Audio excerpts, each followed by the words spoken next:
Dimanche 2 juillet 2023, 13e dimanche du temps ordinaire. Lecture du deuxième livre des rois. Un jour, le prophète Élisée passait à Sunam. Une femme riche de ce pays insista pour qu'il vienne manger chez elle. Depuis, chaque fois qu'il passait par là, il allait manger chez elle. Elle dit à son mari, « Écoute, je sais que celui qui s'arrête toujours chez nous est un saint homme de Dieu. Faisons-lui une petite chambre sur la terrasse. Nous y mettrons un lit, une table, un siège et une lampe. Et quand il viendra chez nous, il pourra s'y retirer. » Le jour où il revint, il se retira dans cette chambre pour y coucher.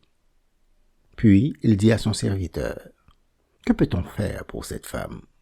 Le serviteur répondit, « Hélas, elle n'a pas de fils, et son mari est âgé. » Élisée lui dit, « Appelle-la. » Le serviteur l'appela, et elle se présenta à la porte.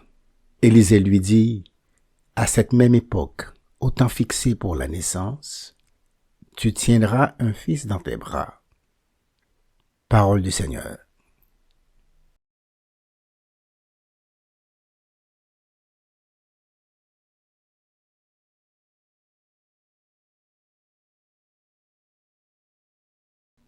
Ton amour, Seigneur, sans fin, je le chante.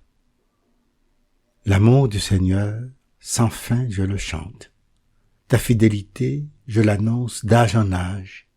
Je le dis, c'est un amour bâti pour toujours. Ta fidélité est plus stable que les cieux. Ton amour, Seigneur, sans fin, je le chante. Heureux le peuple qui connaît l'ovation. Seigneur, il marche à la lumière de ta face.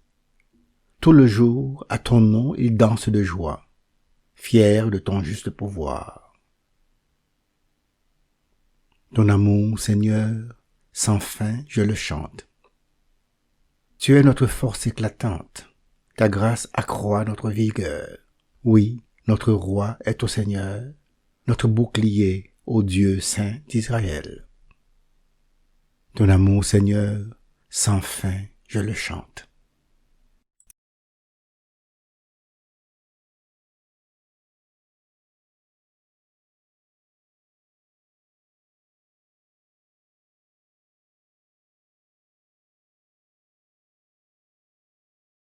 Lecture de la lettre de saint Paul apôtre aux Romains.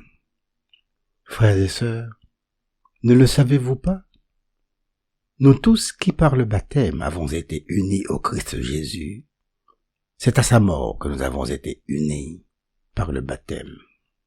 Si donc, par le baptême qui nous unit à sa mort, nous avons été mis au tombeau avec lui, c'est pour que nous menions une vie nouvelle, nous aussi, comme le Christ qui, par la toute-puissance du Père, est ressuscité d'entre les morts.